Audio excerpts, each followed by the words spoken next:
memang di Selat Malaka tetap ada manuver kapal perang. Kayak Selat Malaka sekarang ada ya indikasi manuver Angkatan Laut US. Ya. Maka kita harus menempatkan kapal-kapal di posisi tunggu. Menurut saya bahwa armada kapal tanker ini kan mungkin asumsinya lebih banyak ke Tiongkok misalnya. Iya, betul. Sehingga secara garis besar memang di situ akan ada konflik dengan Tiongkok. Nggak mungkin kan kita ini dalam konteks apple to apple Indonesia lawan Tiongkok. Ya. Karena Tiongkok nomor 4. Tapi kita jangan lupa negara yang paling susah untuk ditaklukkan Indonesia. Artinya Selat Malaka sambungan dengan Selat Hormuz kan sama. Jaraknya 180 mil gitu kan. Lebarnya 100-an kan sama dengan Selat Malaka.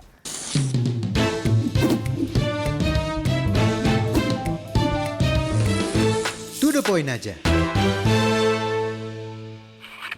Dunia tidak sedang baik-baik saja. Bara di Selat Hormuz mulai menjalar kemana-mana, termasuk ke wilayah Asia Tenggara, di mana di situ ada Selat Malaka dan juga mengalir ke Laut Cina Selatan.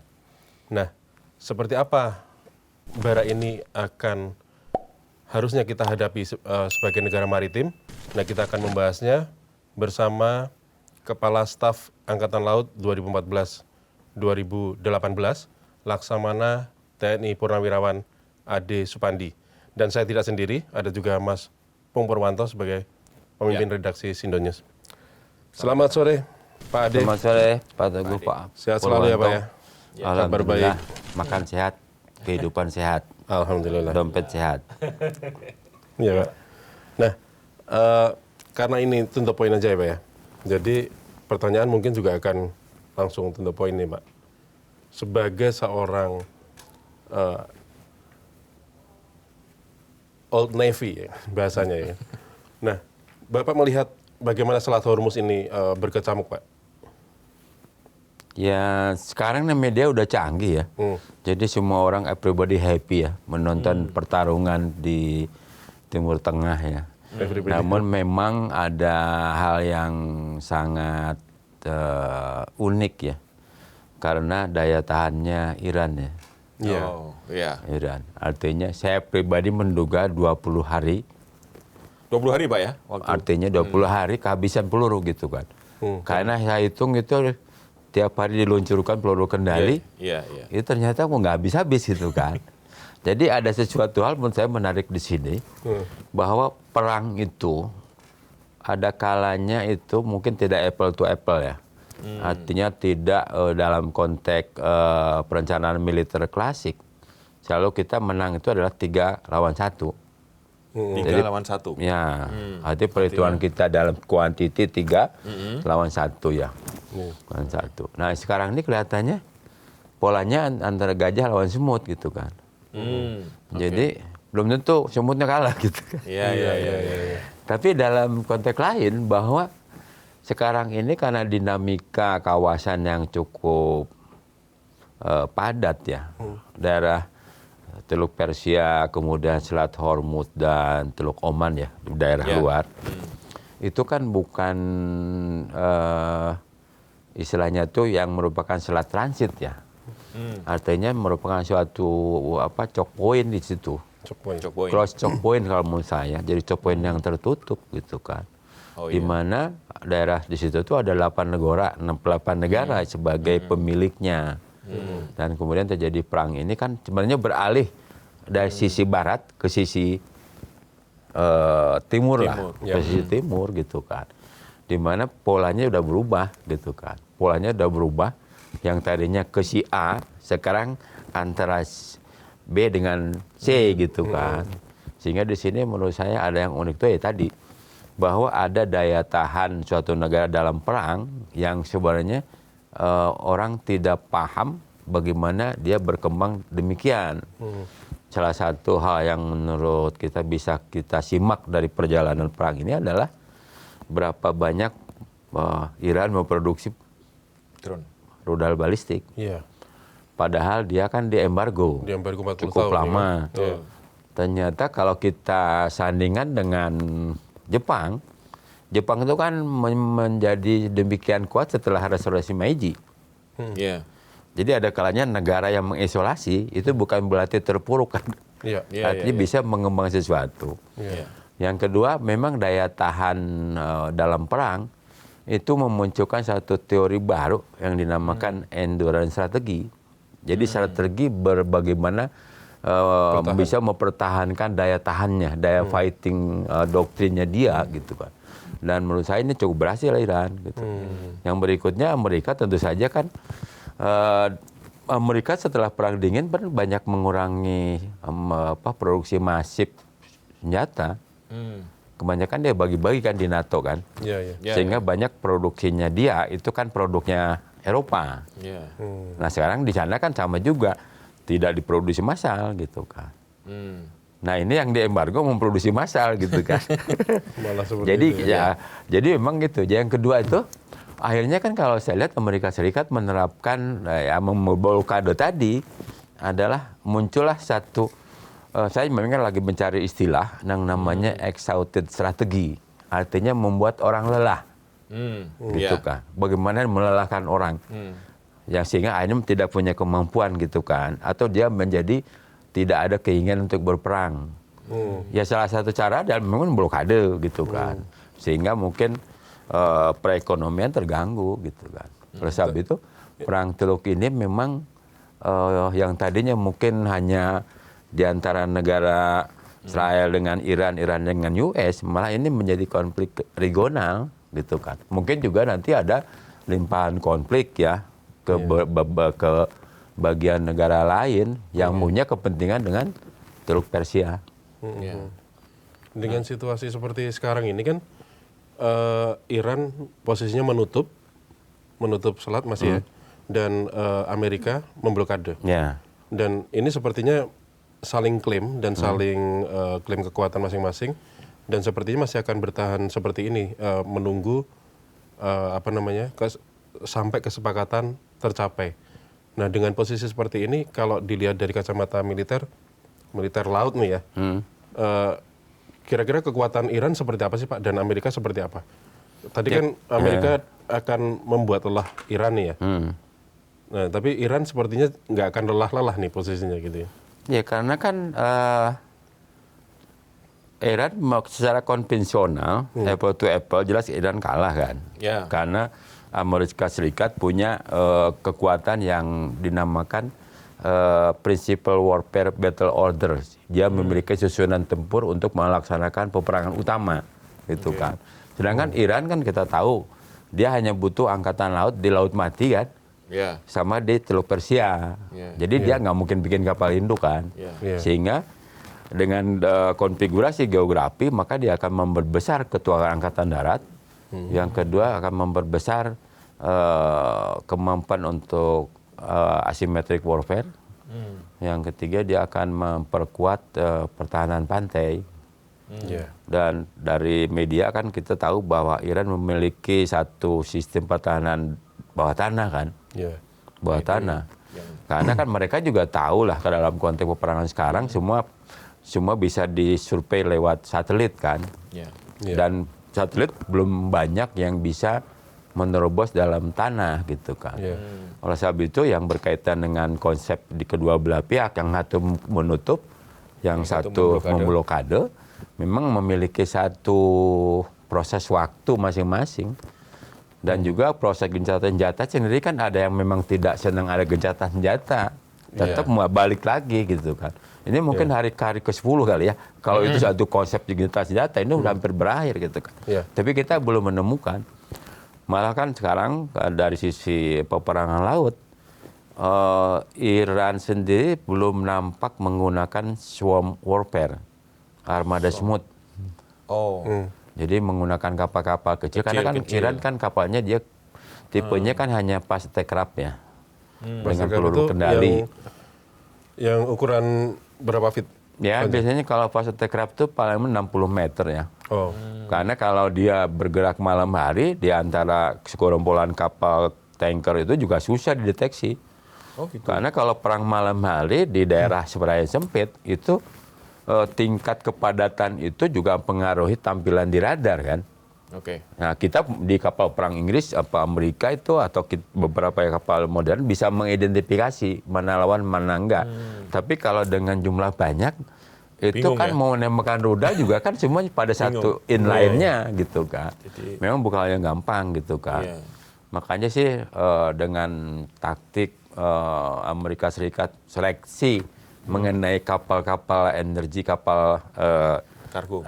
tankernya Iran yang dicari, itu jelas lebih mungkin mengidentifikasi karena jelas dalam radar ekonya kapal tanker dengan kapal fast attack craft beda. Dia akan Iya. lebih besar yang tanker gitu kan. Iya. Sehingga itu salah satu sarana yang dinamakan reconnaissance aspect ya dalam konteks peperangan laut.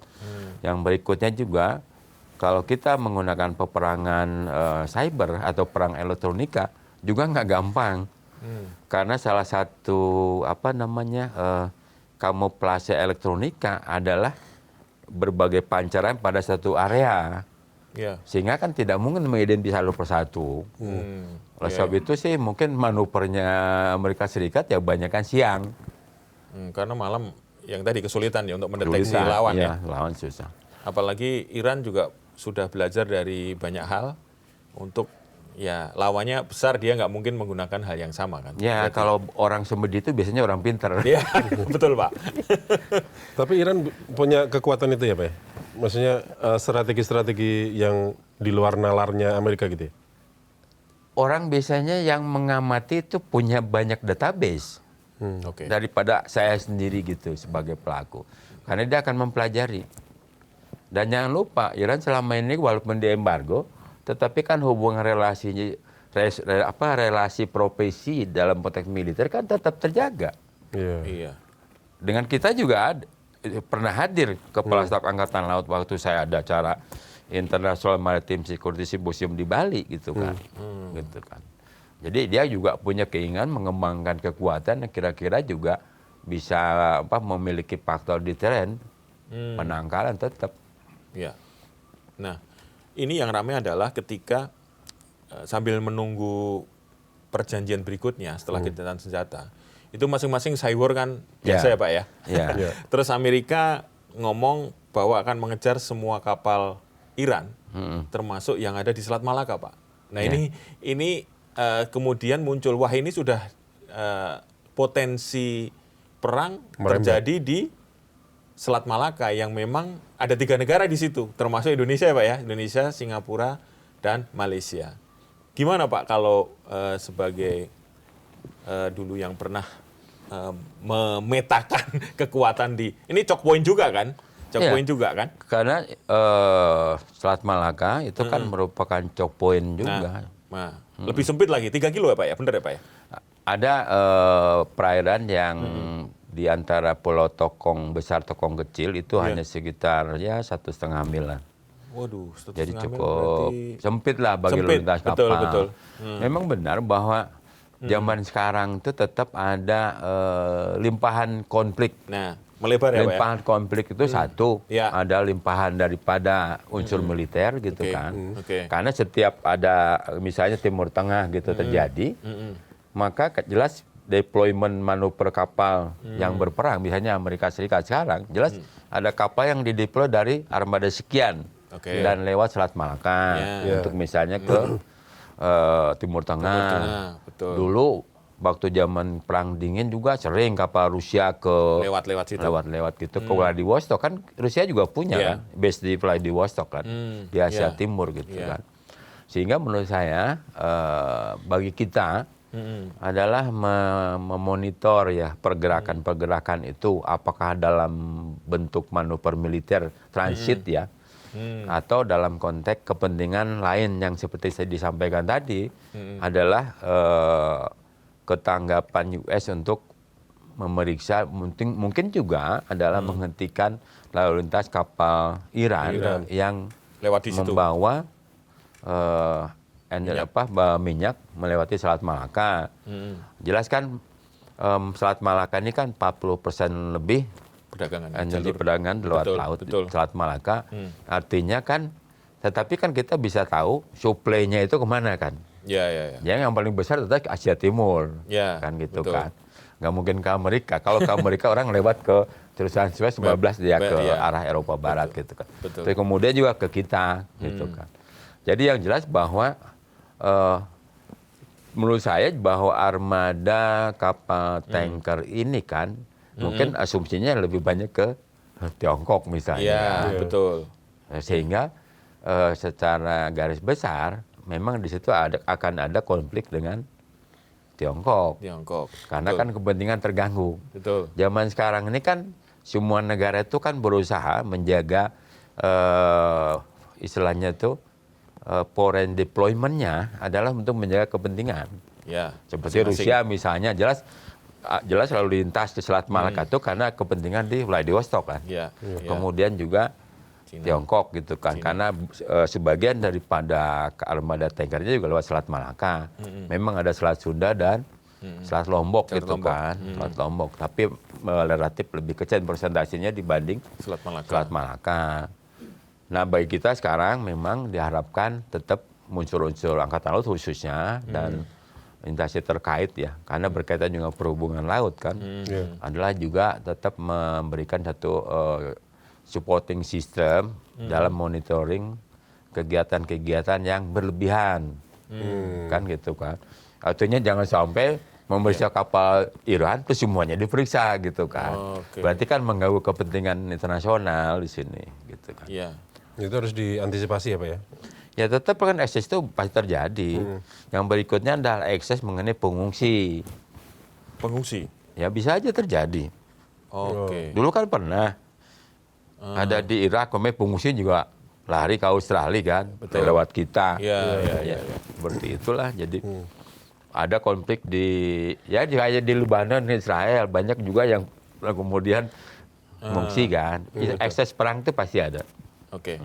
Tapi dalam situasi sekarang, karena kan agak ramai juga, karena sensitif kan Pak ya. Ya. Begitu ada kapal perang Amerika lewat di Selat Malaka dengan yang di awal tujuannya adalah untuk mengejar Ya. kapal tanker Iran, langsung Tiongkok bereaksi kan, Ya. jubirnya ngomong.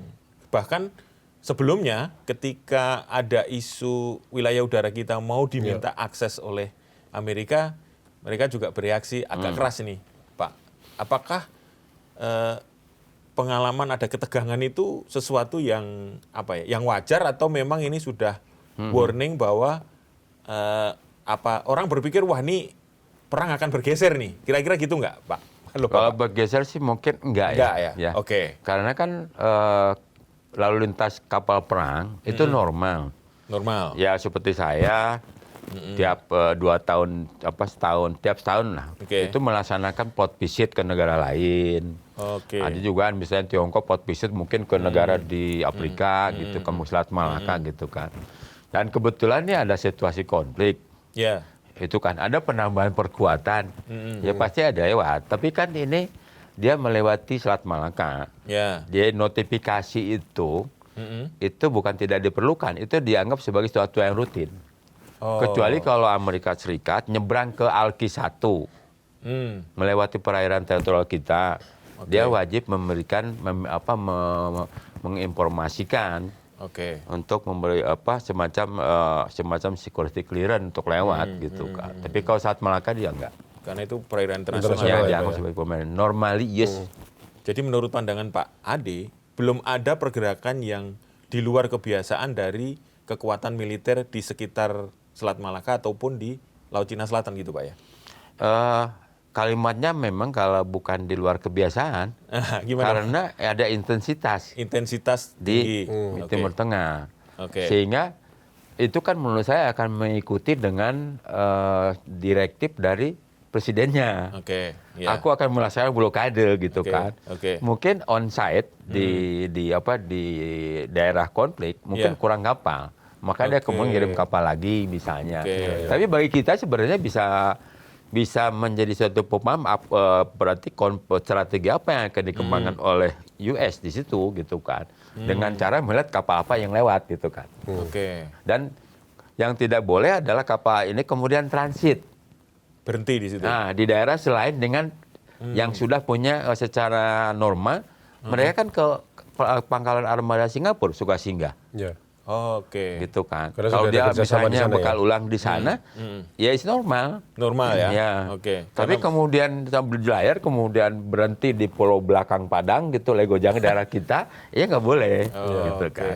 Baru itu ada sesuatu Ya artinya. kita memberikan satu minta informasi ke kedutaan US. Kenapa kok dia Lego Jangkar gitu kan? Nah itu kan makanya itu di kita konsep dinamakan annually present, kehadiran Angkatan Laut 360 hari itu menjadi kegiatan masa damai Angkatan Laut gitu kan. Hmm. Ini yang harus didukung dengan bahan bakar gitu kan. Oke. Diusahakan walaupun ada efisiensi, Angkatan Laut tidak boleh tidak ada. Oh iya, ini menjaga wilayah soalnya ya. Ya, sehingga konsepnya kalau dulu selalu manuver, sekarang enggak, kombinasi antara manuver dengan waiting position. Misalnya kayak Selat Malaka sekarang ada ya indikasi manuver Angkatan Laut US. Iya. Maka kita harus menempatkan kapal-kapal di posisi tunggu. Oke. Itu di mana Pak posisi tunggu itu? Ya ada konsep strategisnya misalnya di mulut Sabang. Di Mulut Sabang. Ya, Oke. kemudian di daerah-daerah yang kemungkinan akan dijadikan kegiatan intelijen ya. Kita misalnya di pulau Jarak gitu ya. Kemudian ada di dekatnya Cambu gitu kan. Kan jangankan kapal angkatan laut ya, negara asing. Kapal komersial yang kemudian harusnya ke Singapura, Oke. tapi dia Lego Jangkar di daerah kita, itu juga kita usir. Oh. Gitu kan. Oke. Ya, karena mereka kan tidak boleh Lego Jangkar di kita. Ya. Dulu kita ada konsep mentransaksikan siapapun yang Lego Jangkar di kita kutip karena dia berada di daerah Oke. kita gitu kan. Tapi ini belum berjalan secara maksimal gitu kan. Karena dia menggunakan daerah pelabuhan kita. Jadi sebenarnya kalau kekhawatiran berlebihan mungkin belum ya. Tapi Oke. juga tidak boleh kita kehilangan kewaspadaan nasional ya. Untuk tetap memonitor pergerakan-pergerakan yang notabene memiliki indikasi ketersinggungan dengan kedaulatan negara di laut itu kan. Jadi tugasnya itu ya. Sekarang Ya. tidak perlu berlebihan. Cuman memang harus tetap waspada gitu Pak ya. Iyalah. Hmm. Karena kewaspadaan nasional itu menjadi mutlak dalam situasi konflik. Walaupun konfliknya bukan di kita, Betul. tempat lain. Tapi ada anggapan nih Pak, setelah kemarin ada pertemuan Menteri Pertahanan RI dengan Menteri Pertahanan Amerika, seolah-olah ada anggapan dari luar, bahkan dari media-media asing juga mengatakan bahwa kayak ada keberpihakan Indonesia ke Amerika. Benar seperti itu atau enggak sih? Loh kita kan dari dulu juga berpihak.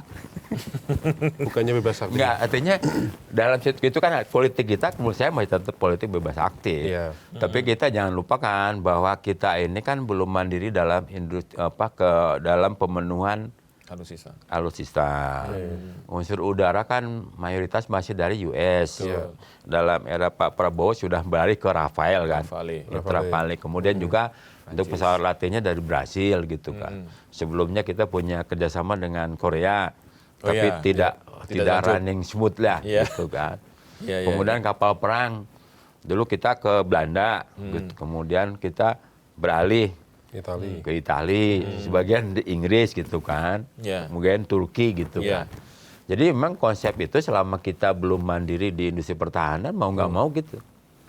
Tapi kalau menurut saya kerjasama antara Kementerian Pertahanan dengan Kementerian Pertahanan negara lain itu bukan suatu hal yang baru gitu kan. Karena kita sendiri dulu untuk pengawasan Selat Malaka kita juga mendapatkan hibah dulu yang dinamakan Integrated Maritime Surveillance System. Walaupun tahun 2016 saya minta dikurangi gitu kan. Usahakan untuk bisa dibangun untuk sistem kita gitu. Sendiri ya Pak ya? Ya. Biar tidak terlalu dipantau oleh industri asing. Walaupun teknologi itu kan, asing gitu ya? Ya, karena kan itu berbasis satelit kan. Iya. Sehingga kemudian kita jangan berbasis satelit lah, kita berbasis dengan microwave aja lah. Jadi line of sight gitu kan. Dari mulai Tarempa, Natuna, Sabang sampai ke Biar tidak terlalu terpantau oleh satelit luar ya Pak ya? Ya kita tetap terpantau. Terpantau Pak. tetap. Nah tapi itu untuk Indonesia sendiri aman ya Pak ya? Dalam artian nggak akan terseret dalam konflik jika misalnya nanti terjadi eskalasi? Kalau terseret juga memang kan tergantung dinamika Pak. Karena kan kita kan tetap dalam konteks hubungan antar negara, decision making proses itu kan di satu orang. Oke, Ya. kepala negara tertinggi Walaupun ya. di dalam undang-undang kan jelas kan, kalau berkaitan dengan perang segala macam harus persetujuan DPR gitu kan. Iya. Walaupun dalam beberapa hal tentu pengambilan keputusannya harus betul-betul juga memiliki konsideran dengan konstitusi. Oke. Gitu kan. Karena setiap agreement yang ada antara Kementerian Pertahanan, bakal belum diundangkan, kan nggak ngikat. Oke. Gitu juga sih. Jadi kalau misalnya ada mengenai peluang penggunaan angkasa kita gitu kan, itu kan kalau belum dibakukan dalam undang-undang Belum berlaku ya. belum berlaku, dan itu sekedar sebagai pembicaraan. Saya juga sering melaksanakan kayak ikut di ke ADMM ya, ada Defense Ministerial Meeting, pasti ada outputnya. Dan outputnya muncul kegiatan-kegiatan apa dengan US, dengan segala macam. Kan seperti misalnya, saya kan masih melaksanakan latihan karat ya, di Hawaii gitu kan. Ya kita ngirim kapal ke sana. Oke. Nah, itu pasti merupakan output dari keputusan antara Menteri Pertahanan gitu kan. Apakah itu menjual kedaulatan? Kita latihannya di Hawaii kok. Iya. Ya. Ya, Atau juga tidak bisa marinir diartikan latihan seperti di itu kita juga ya, Pak, ya? gitu kan. Oke. Pak, dari pengalaman ketika memimpin Angkatan Laut, kan pasti Selat Malaka menjadi perhatian ya Pak ya. Karena Iya. itu selat tersibuk di dunia Ya. dengan mungkin 300 kapal per hari ya lewat situ. Bisa lebih mungkin ya Pak ya. Nah, sementara kan apa sih rata-rata yang membuat ketegangan di lapangan sih Pak? Antara yang lewat, yang tadi kan mungkin pemeriksaan atau ada sesuatu yang membuat akhirnya jadi ketegangan gitulah antara tiga pemilik ya, sekarang tiga pemilik Singapura, Malaysia dan kita gitu. Indonesia. Ya mungkin saya termasuk orang yang tegang terus ya. Ini gimana ini, menarik ini. Karena saya kan 2009-2010, saya kan komandan gugus keamanan Laut Wilayah Barat. Oke. Base saya di Batam. Wah, berarti dekat banget ya di situ. Ya kan tiap hari kan begitu. Iya. Gimana Jadi Pak? kalau saya data kapal yang melintas, Oke. rata-rata sih more than 80,000 per tahun. Per tahun. Kalau per hari sih antara 8.000-an lah. Oke. Ya, jadi dan itu adalah hasil dari AMS tadi. Oh, Jadi jadi anak-anak itu di masing-masing stasiun belakang Padang ya, Pulau Sambu, liatin ke arah Singapura gitu, berapa kapal lewat, jenisnya apa itu dicatat tiap hari. Dicatat tiap hari, tiap saat. Tiap hari, Oke. tiap saat gitu kan. Dan ketegangan terjadi ya karena misalnya yang pertama adalah tabrakan. Tabrakan ya? Ya, tabrakan. Yang kedua adalah pembuangan limbah. Oke. Gitu kan, karena jelas memang pembuangan limbah di negara lain misalnya Singapura kan mahal, Betul. sehingga kita terus monitoring jangan sampai terjadi di perairan Indonesia. Ya, dibuang di... Dulu kan pernah ada kecelakaan juga, tapi untungnya anginnya gak ke Indonesia, anginnya ke Singapura. Oh gitu. Jadi Singapura yang kewalahan. Kewalahan, gitu kan. oke. Yang berikutnya jelas penyelundupan, walaupun sekarang tidak seinstan dulu ya. Karena dulu kan ada disparitas ekonomi cukup tinggi. Oke. Barang elektronika, barang segala macam. Kalau sekarang sih lebih cenderung ke balpres ya. Oh, Pres. Penyelundupan barang baju pakaian bekas itu itu. ya. Oh, iya. Iya kan? Itu sering, Pak. Ya termasuk paling tinggi. Memang ini ada kebijakan dulu, balpres itu diizinkan untuk wilayah timur. Oke. Iya kan? Tapi ya banyakkan bocor munculnya di barat juga gitu kan. Ya itulah makanya tetap harus perekonomian rakyat harus ditingkatkan lah. Yang berikutnya adalah memang di Selat Malaka tetap ada manuver kapal perang gitu kan. Itu yang kita tetap waspadai karena kan dulu ada namanya megatrend Pasifik itu loh. Apa namanya dulu istilahnya tuh mengenai pergeseran Oke. ke arah Indo-Pasifik. Indo-Pasifik. Itu Iya, kan. Sehingga banyak orang berusaha untuk ya tampil lah dengan show of power-nya gitu kan. Tapi itu nggak terlalu lama gitu kan. Yang berikutnya lagi adalah ketegangan itu ya di antara kita sama Malaysia, Sama Singapura. sama Singapura yang tadi itu gitu kan. Iya. Kemudian juga ekses dari Nine Dash Line. Oh, Nine Dash Line, ya. Itu juga cukup besar pengaruhnya. Karena kan dari negara yang lain juga takut kalau mereka akan dibatasi dengan perilakunya Tiongkok gitu kan. Oke. Karena dia Nine Dash Line itu dengan perkembangan gugusan di laut Cinanya mereka kan dibangun runway segala macam gitu kan. Tapi juga kegigihan Filipina bagus gitu kan. Sehingga memang kan dengan di area barat ini selain dengan isu baru ya mengenai pencarian hunting kapal-kapal tanker Iran kan, ya memang sudah ada dengan Nine Dash Line itu kan. Yang berikutnya adalah isu mengenai Tanjung Teluk Kra ya. Oh iya, tanah. Itu sama. Tanah Genting Kra. Jadi kan sebenarnya percaturan di Asia Tenggara itu belum pernah selesai. Oh, ada yang memang originally dia dari persoalan di dalam, ada juga dari luar. limpahan dari luar. Atau yang memang secara tradisional sudah ada. Contohnya kita sama Malaysia itu kan berkaitan dengan hak tradisional, hak fishing right itu loh, antara barat timur. Kan dia akan melewati Natuna. Tidak langsung lurus kan. Harus dia memutar. Nah, gitu kan. Kecuali hak aset tradisional atau kapal ikan. Tapi kalau yang non tradisional kan nggak boleh. Misalnya masang kabel nggak boleh. Harus izin kita gitu kan. Dulu kan pernah juga ketengangan Tanjung Datu kan. Ya, Tanjung Datu kan situ. Jadi ketengangan di Selat Malaka ini sebenarnya satu karena ekses dari makin bertambahnya lalu lintas perdagangan. Yang kedua adalah masih adanya disparitas ekonomi di antara negara ini, kita sama Malaysia sama Singapura. Yang ketiga adalah berkaitan dengan mengestablish situasi pelayaran untuk keamanan. Karena kita ini kan Selat Malaka ini kan masih berisiko insurans tinggi.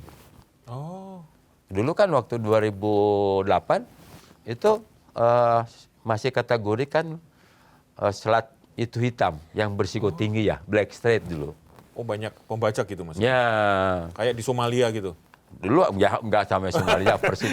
Tapi kan tinggi. Betul, termasuk risiko tinggi berarti? Ya. Insurannya tapi mahal? Alhamdulillah saya waktu dan Gus Kamla bisa menurunkan itu. Oh, karena aman ya Pak ya? Ya memberikan kan, rasa aman. memang saya telusuri lah sumbernya di mana gitu kan. Oh, udah ketahuan ya Pak ya? Ya Alhamdulillah, saya waktu itu karena mendampingi Kasal dulu Pak Agus Suwartono ke Abu Dhabi, ada namanya Indian Ocean Naval Symposium, saya yang paparan dari Kasal. Saya ceritakan mengenai situasi keamanan Selat Malaka. Jadi kejadian dari sekitar 40 kejadian berisiko, saya turunkan hanya sekitar 4 kejadian. Gitu jauh banget turunnya ya Pak. Ya, Alhamdulillah selama saya 2 tahun. Jadi sekarang aman sama sekali ya Pak? Ya ada kecil-kecilan itu yang masalah penyelundupan gitu kan. Jadi tidak ada perampokan? Perampokan sudah jarang menurut saya. Sudah jarang, Nah, karena perampokan itu saya dulu pernah ada masalah dengan National Geographic. Karena dia bikin film pembajakan. Oh, di situ? Ya, waduh. Rekayasa lah. Sengaja ya? Tapi Pak, setegang-tegangnya apakah pernah semacam keluar, saya blok nih, saya tutup nih Selat Malaka, gitu kira-kira pernah nggak? Ya, kadang-kadang keisian kan muncul kan. Gimana Pak? Gitu kan. Dia kan mangkel-mangkel nih tak tutup aja gitu kan. Oh, waduh. Tapi kan memang apa namanya itu, kadang-kadang situasi krisis itu kan butuh satu siasat ya. Siasat untuk bisa mengendalikan situasi. Kita sekarang juga sama tuh sama Pak Trump. Itu juga main gitu juga kali ya? Ya kali gitu juga kan. Kan ada istilah toka Pak. Iya. Trump apa tuh? Yang chicken taco. Ya. Trump action chicken apa gitu ya namanya. Tapi kan sama dulu NATO kan. Ya. Ya, not action to only. Tapi kan memang kan sekarang udah cenderung ya. Karena perang apa namanya itu, dulu kan perang psikologi ya. Perang psikologi itu sebagai bagian daripada unsur taktik ya. Untuk melaksanakan psy war gitu kan. Melalui media segala macam gitu kan. Perlaku di bawah. Sekarang perlakuannya di atas. Jadi kita berhak juga dong ngomong saya akan nutup Selat Malaka gitu, berhak juga ya Pak ya? Ya kan tergantung nanti dampak medianya, Oke. gitu kan. Karena kan kalau saya contohnya mengenai Tanjung Kra ya, itu muncul waktu saya WPNS tahun 2010. Oke. Karena situasi saya kurang ingat ya, mungkin udah lupa. Ada situasi di mana orang memikirkan namanya North Road, Kutub Utara tuh, gitu kan. Sehingga muncullah ide untuk menjadikan Teluk Kra ini sebagai alternatif kanal, gitu kan. Iya. Tapi semua keberatan. Keberatan Pak. Ya, everybody not happy. Not happy. Because kan sebenarnya kalau kita sejarah panjang masa lalu, kan Inggris sudah berpikir strategis beyond Ya. kita berpikir ya. Ya, ya. Artinya menukar Bengkulu dengan Temasek kan. Oke. Iya. Jadi Belanda, dulu Inggris kan di Bengkulu. Ya, Belanda punya Temasek, Singapura. ditukar. Tukar sama dia. Karena dia melihat, karena konsep Civil Artillery Inggris, siapa menguasai lautan, maka dia menguasai dunia. Iya. Siapa yang menguasai dunia, dia akan menguasai sumber daya. Iya, betul. Siapa menguasai sumber daya, dia akan kaya gitu. Iya, oke. Iya. Itu. Akhirnya ditukar itu Pak ya. Ya ditukar. Sama dengan kalau baca tulisannya Pak Helmi Yahya ya, mengenai Pulau Ran di Maluku Tenggara. Kan sebenarnya Inggris kan berkaitan dengan rempah. Ya. Rempah kan nomor 1 dulu. Iya, betul. Sekarang kan BBM. Ya. Nah, kita udah beralih kan. Ya. Dulu Pulau Ran itu produksi rempah. Mm-mm. Sehingga aset kerajaan Inggris Ya. itu cukup besar. Oke. Tapi setelah rempahnya habis, Iya. sama Inggris ditukar Oke. dengan New Amsterdam, New York sekarang. Oh. Gitu oke. kan. Karena Inggris melihat New York akan menjadi tempat semua aktivitas bisnis dunia kan. Wah, dan ternyata terbukti ya Nah, sekarang. bukti. Makanya kita tuh harus punya pemikir strategis. Betul. Walaupun nyeleneh gitu kan. Iya. Jadi sekarang terjawab ya. Ya terjawab sekarang. Iya. Nah sekarang juga kenapa sih di Timur Tengah tuh tidak pernah sepi dari perang? Oke. Ya semua resources dunia ada di situ. Iya. Betul. Satu resources duniawi Ya. kan di situ. Ya. Ya kan? Ya. Yang kedua resources religi. Ya. Semua di situ. Di Pak. Di situ kan. Sangat strategis berarti ya, Pak. Ya di Masjidil Aqsa, di Mekah, Oke. di Madinah kan. Iya. Iya. Karena semua nabi di sana. Betul. Kalau jadi gini Pak, kalau dunia melihat Indonesia sebagai negara yang memang tidak boleh memihak itu sebenarnya ada alasannya Pak. Karena Indonesia ini kan kalau memihak di salah satu blok itu akan merugikan banyak orang juga, gitu ya Pak ya. Karena Yes, kita yeah. ada di posisi 2 samudra sama 2 benua itu Pak ya. Iya. Dan memang kalau saya lihat ya, pengalaman saya kan saya juga melihat ya, Ya. artinya saya tidak berpolitik dari kecil, Ya, tapi istilahnya politik saya sebagai tentara kan politik negara. Artinya saya lebih cenderung negara, betul. bagaimana negara bisa eksis Ya, gitu ya. kan, Ya. dengan konsep kebangsaan yang kita Ya. miliki. Kita ini kan dari dulu terkenal sebagai orang yang bisa menyatukan. Ya. Misalnya Pak Karno, kalau Ya. kita lihat apakah dia orang politik, bukan lulusan ITB dia. Ya. Gerakan non blok ya. Ya, KTP. orang ITB bukan dididik dari sebagai orang visi politik kan? Betul. Enggak. Tapi pengalaman politik bergebrak ada perjuangan, Betul. gitu kan. Sehingga kiprahnya beliau cukup banyak, sehingga muncullah KTT ya. Ya. Kalau sekarang ada next generation pemimpin nasional punya kiat seperti itu juga kan memang mengalir dari darahnya Indonesia, DNA-nya. Oke. Sama dengan masalah UNCLOS 82. Ya. Close, Pak ya. Mohtar Kusumatmaja, Ya. kan? Ya alhamdulillah baru sekarang kita ada pahlawan nasional untuk beliau kan. Ya. Itu hampir terjadi peperangan kan, gara-gara perbatasan di laut. Oke. Berarti kan kiprahnya orang Indonesia itu mampu memberikan sumbangan terhadap perdamaian. Jadi seperti Hai. pembukaannya Ya. Undang-Undang Dasar ya, Pak ya. Hanya Pak Mohtar belum dapat Nobel sih. Ya, Mestinya dapat Nobel ya Pak ya. Harusnya Nobel karena kan kalau tidak ada konsep mengenai masalah ketentuan batas antar negara, tidak ada ketentuan mengenai archipelagic regime, gitu, atau menentukan garis pangan segala macam, itu kan akan menjadi perang. Betul, gitu kan. betul. Itu sebenarnya. Bagaimana Jadi Pak Indonesia biar tetap menjaga keseimbangan itu tadi harus seperti apa Pak?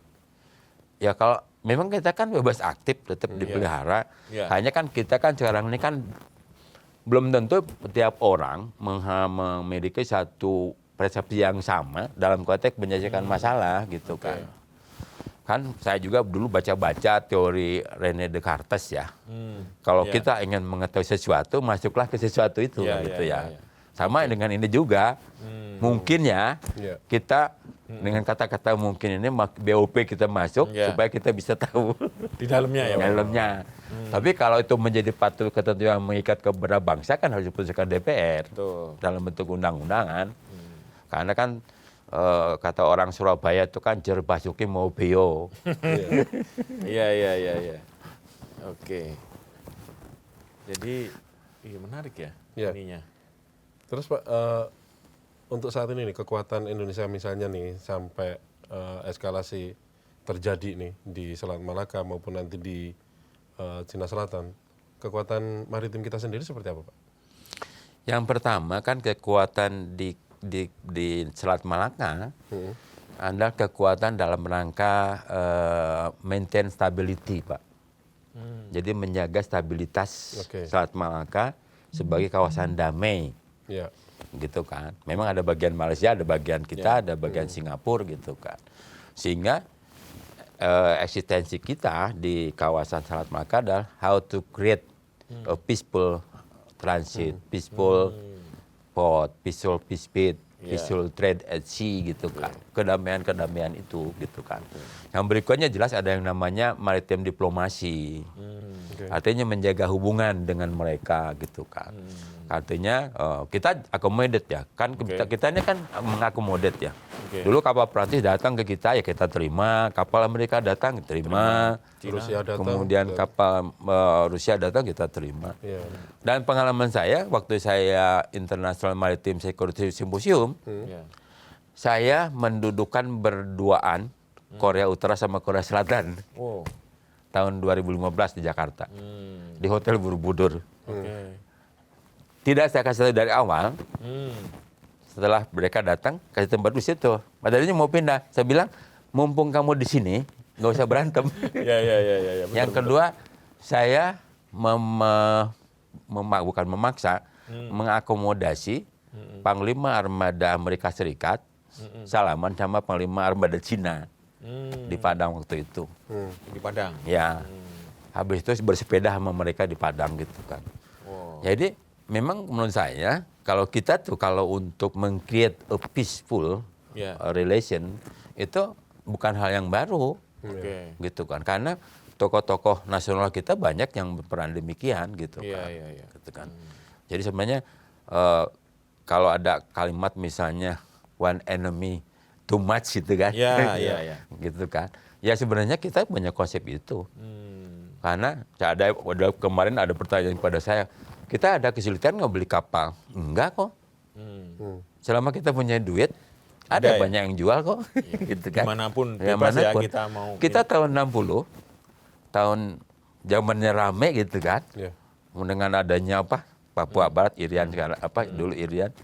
Itu kita sebenarnya tahun 62, kapal kita 162. Oh ya. Jadi setelah merdeka, kita sudah membuat suatu battle order 160 kapal. Itu angkatan laut terbesar di Asia Tenggara saat itu ya? Terbesar. Kita punya kapal penjelajah RI Irian. Punya kapal selam kita 12. Kapal selam 12. Kemudian kapal frigate segala macam. Walaupun semuanya Rusia. Tapi itu artinya dalam in case kebutuhan mendadak krisis, kita sebenarnya cukup. Dan saya sendiri kan sudah juga bersama senior-senior itu membangun konsep namanya MEF, Minimum Essential Forces itu. Targetnya kita maintain kesiapan kapal, kesiapan alutsista itu pada degree di atas more than 75%. Karena apa? Karena memang kita tidak bisa mengharapkan 5 periode itu Iya. Kapal baru Sima nggak mungkin, Oke. keuangan negara nggak mungkin. Misalnya 150 kapal, kita punya proyek 50 dalam 5 tahun nggak mungkin. Yang kedua juga kita kan tetap memperhitungkan kebutuhan pembangunan. Kan pembangunan militernya hankamnya kan hanya sekian persen dari kebutuhan nasional. Ya. Jadi kalau tanya bagaimana kemampuan kita, ya sebenarnya cukup tadi bagaimana kekuatan kita menjaga stabilitas di Selat Malaka. Tapi kalau misalnya membandingkan nih Pak, membandingkan dengan Singapura, membandingkan dengan Malaysia, kita gimana sih Pak? Kita ada patokan namanya military world ranking kan. Oke. Kalau kita di dalam konteks kuantitatif, kita lebih besar dari Singapura. Iya. Kalau kualitatif, nah baru mikir kan. Contoh vertical launch system rudal, masalah itu hitungan jumlah, Singapura lebih banyak. Oke. Tapi kita kan bukan tidak mungkin, kita juga bisa diperbanyak gitu kan. Iya. Iya. Nah, karena toh hubungan kita untuk PLS ini kan masih banyak kok. Istilahnya kan dia juga mau jual kan, Iya. Perancis juga mau jual gitu kan. Yang penting tuh kita kalau mau istilahnya dukungan rakyat juga penting adalah menaikkan APBN kan. Tadinya kan cuma di bawah 2% gitu kan. Tapi kan ini juga kalau dalam keadaan tertentu kan bisa naik gitu kan. Betul. Selama kebutuhan lain terpenuhi. Artinya dalam posisi saat ini, misalnya nanti terjadi eskalasi pun, kita tidak perlu khawatir dengan kekuatan kita gitu ya? Kekuatan itu kan untuk angkatan laut terbatas dengan life cycle. Life Life cycle-nya. cycle. Ya. Tahun ini kita punya kapal baru kan dari Italia nih, Brawijaya sama Siliwangi, plus 2 dikapul di PT PAL. Kemudian ada negosiasi dengan Turki gitu kan. Iya. Artinya untuk mengganti kapal yang sudah tua, itu ongoing proses gitu kan. Nah kalau tanya kenapa? Nah kalau saya parameternya ke military world ranking aja. Toh kekuatan militer kita kan ke 13 atau 14 Ya, gitu benar. kan, dunia kan. Iya.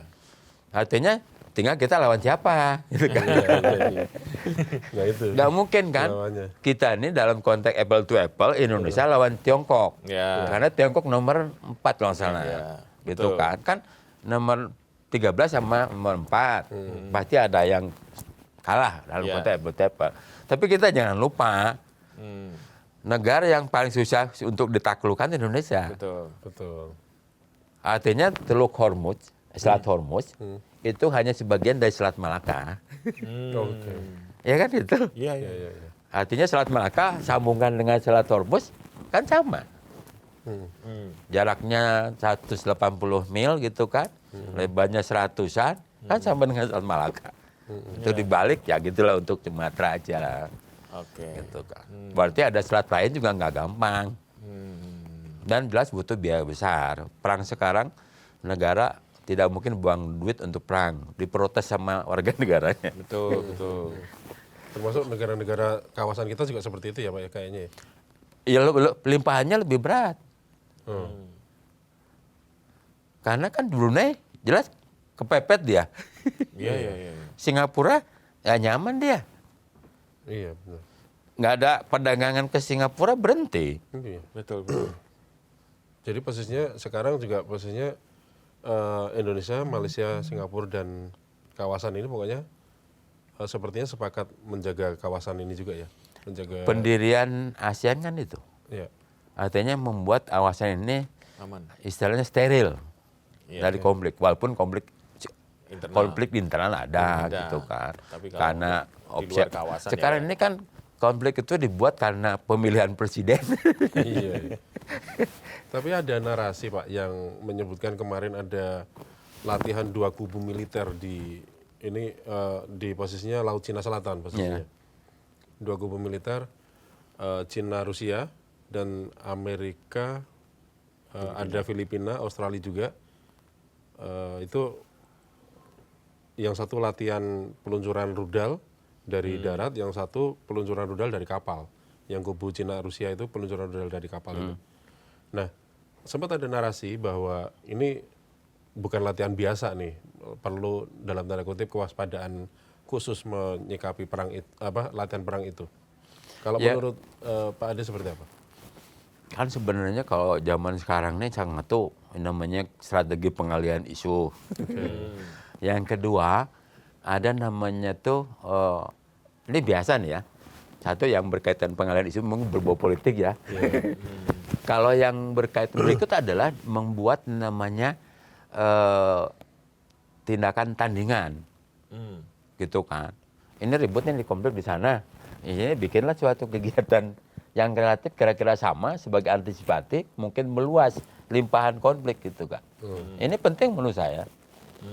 Karena kan menjaga cohesiveness koalisi, Iya. gitu kan. Yang kedua kan perang itu tidak mungkin semuanya di kertas atau di komputer. Iya. Kan harus istilahnya tuh latihan manuver, ada latihan yang harus dilakukan untuk menghadapi keadaan sesungguhnya. Iya, iya, iya. Nggak mungkin latihan perang itu bong-bongan terus gitu kan, simulasi terus nggak mungkin. Makanya kita Angkatan Laut selalu melaksanakan firing exercise, bukan firing trial. Firing as latihan penembakan. Jadi peluru kendali yang kita miliki itu tiap 2 tahun itu diprogram untuk ditembakkan. Oke. Karena peluru kendali itu punya limitasi expire-nya. Oh, masa berlaku ya? Bukan masa berlaku, expire daripada sensor. Oh, oke. Oh, yang Sensornya ya, Pak ya? sensornya. Ya sensornya kan sangat sensitif. Iya, betul, Kalau betul. dia mungkin udah 20 Terlalu tahun, harusnya bisa lihat kucing, nggak bisa lihat. Bahaya tuh, Pak ya? Nah iya. Salah sasaran. jadi. Ya itulah makanya itu tetap latihan itu adalah Iya. sebagai bagian daripada tandingan itu penting. Tapi bagi Indonesia dengan limpahan mungkin tindakan US, Iya. kita harus menjaga upaya-upaya menstabilkan suasana gitu kan. Terutama bagi publik ya nggak usah khawatir. Oke. Artinya militer TNI harus selalu dalam konsep kewaspadaan penuh gitu kan. Menjaga hal yang tidak diharapkan. Tidak perlu khawatir akan terjadi perang di Selat Malaka. Ya kan sebenarnya kita ini kan bagi orang muslim berdoa Iya, baik, Pak. semua damai gitu Iya. kan. Ya kita kan sebenarnya mengharapkan bahwa konflik Timur Tengah itu segera selesai. Oke. Terus ganja senjata aja. Iya. Yang ngotot ya ototnya dilemahkan dikit gitu kan. Sehingga bisa berkurang. Oke. Nah, ada saran untuk arah kebijakan Indonesia ke depan? Saya mungkin dalam konteks tidak bisa memberikan masukan kebijakan. Tapi kalau pandangan pribadi gitu kan. Satu memang kita tidak terseret aja lah Oke. dalam konflik itu. Yang kedua kita tetap eksis sebagai negara yang menjalankan politik bebas aktif gitu kan. Yang berikutnya kita ini kan dari dulu DNA kita kan menstabilkan yang ribut gitu kan. Tapi jangan ribut sendiri gitu Oke. kan. Artinya itu kan. Iya. Artinya dalam konteks pemikiran di perang laut, kita harus pertama itu adalah teguh pada tujuan. Betul. Kemudian yang kedua adalah unity of command. Jadi ada kepatuhan kepada komando. Oke. Tapi komando juga harus bertanggung jawab terhadap apa yang diputuskan, gitu kan? Iya, iya, iya. Oke. Ya karena kan ketujuan nasional dalam konteks yang pertumbuhan ekonomi lah untuk saat ini, gitu kan. Itu hanya tercapai kalau ada stabilitas, ada keamanan. Iya. Dan kita sudah tidak lagi berkata tidak boleh ada investor, tetap kita juga membutuhkan modal untuk perkembangan suatu negara gitu kan. Makanya Cina kan lihat untuk investasi di mana-mana. Nah kita juga harus menyiapkan ruang ada investasi itu supaya jalan ekonomi. Kalau orang nggak mau datang juga sama. Dan kita jangan lupa bahwa kemajuan suatu negara itu selalu ada sentuhan luar. Betul. Nggak mungkin. tidak Nggak ada mungkin. perbuatan Saya luar. Angkatan Laut, kalau saya tidak dikirim ke luar negeri, nggak ngerti Pak. Iya, iya, iya. Gitu kan. Betul, betul. Akhirnya kan kita cuma jago kandang aja kan. Iya. Oke. Gitu kan. Oleh sebab itu kan, kalau bagi Angkatan Laut tandingnya kan di luar kan. Iya. Tapi mungkin nggak perang beneran gitu kan, latihan dengan negara lain. Tapi kan ada interaksi gitu kan. Yang kedua melihat orang lain berperang kan, oh, berarti kita harus bagaimana. Jadi prinsipnya adalah damai is better lah. Damai is better. Oke, semoga kita tetap bisa menjaga terus kedamaian di kawasan dan juga di dunia, dan kita juga berharap bahwa perang di Hormuz tidak benar-benar menjalar kemana-mana seperti yang dikhawatirkan oleh banyak pihak.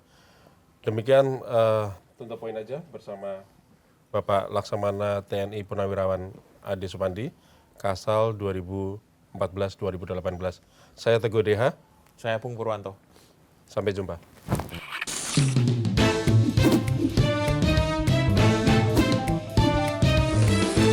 To the point aja.